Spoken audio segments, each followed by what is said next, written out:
Here's a little bit of an update on the that Mercury motor I was building, or got built. Yeah, we put it in, started it, ran it for half an hour.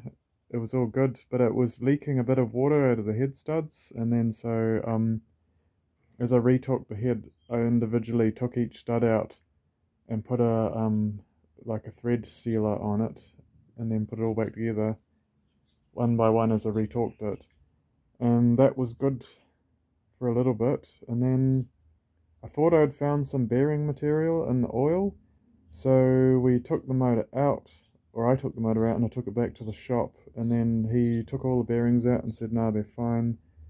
There's nothing, absolutely nothing out of the ordinary. So put it all back together and ran it for a bit, and I drove into town, and then I thought something was up with the gearbox, so I took the gearbox out, and then I took that away in a shop, inspected it, and said, no, that's all good. There's nothing wrong with it. And then so I cut off the big long mufflers and put on these little ones. It sounds pretty good. I'm pretty happy with that.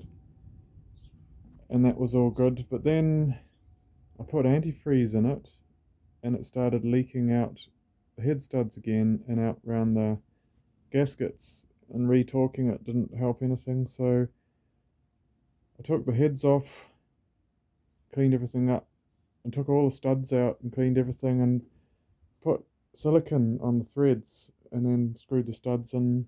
I'm going to put copper spray on the new gaskets and put them on, and then I ran it for a few minutes, let it cool down overnight, retorqued it, ran it again, let it cool down, retorqued it by like backing each stud off as I go one by one, and then bring it up again, and then drove it down the road again, let it cool overnight, retorque it, drove it up north a bit for a couple of hours, let it cool down, retorque it, and then it's starting to hold torque now. And then, yeah, I was driving and the oil pressure was dropping off, and then so I stopped.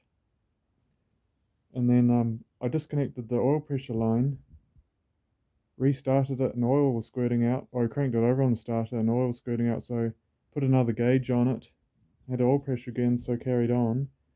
And then I was driving and the oil pressure dropped off again, so I quickly stopped and started it, and it was sort of lower than normal and coming and going, and then put another gauge on it, and so I had two gauges. I had one in the filter housing and one in the top of the block here, and they're both kind of registering the same but a bit lower than normal. And then so I took the sump off, and Mercuries have a funny thing, like here's the oil picker. Oh, that's the filter screen housing with the mesh, but the Fords don't have it. The Fords just pull the oil straight in here, but the Mercuries have a straw thing, and I left that out. And then so I put that back in, and then taken it for a short drive, and it's all good. It's not dropping off oil pressure, but it may have been a faulty gauge, and also something to do with having the oil pressure gauge here and not in the housing. And it was a really crappy AliExpress oil pressure gauge, and now I've got a copper line one, and I've got this one which isn't an automotive gauge, but I've put a light in the back, and I'm using 2050 oil now instead of 1040 because I think 1040 is way too thin, and yeah, it seems to be running well, and the pressure isn't much higher on 2050. It's higher when you start off, but it sits around it's about £5 higher than normal, than 1040. And then yeah, so we didn't have to take the engine out and take it away.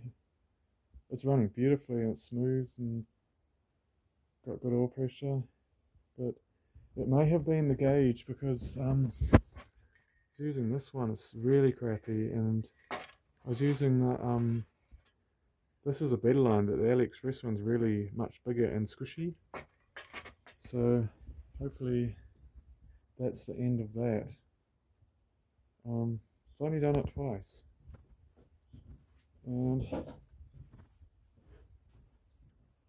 yeah, seems to be think that's hopefully the end of the problems, and now summer's coming and I'm just going to drive it, and hopefully that's the end of that. But yeah, that I do believe the 1040 is a little bit thin, because I'm using this Lucas oil. That's the 1040, but now I've gone to the 2050 one, and yeah, hopefully that's the end of it.